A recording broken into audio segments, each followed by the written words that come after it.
dokter sekaligus pengusaha skincare, Richard Lee, mengaku pernah menjadi korban dugaan penipuan oleh penyanyi Aldi Maldini. Richard mengungkap sempat mengundang Aldi untuk hadir dalam acara grand opening usaha miliknya di salah satu kota. Saat itu, Richard Lee sudah membayar Aldi sebesar 10 juta rupiah.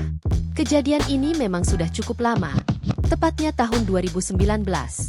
Tapi saya merasa penting untuk saya angkat sekarang, supaya tidak ada korban-korban berikutnya. Tulis Richard Lee, dikutip kompas.com, Senin, 12 Mei 2025. Waktu itu tim saya membayar 10 juta rupiah agar Aldi Maldini hadir di grand opening Athena Lampung bersama Chika Jessica, tambahnya.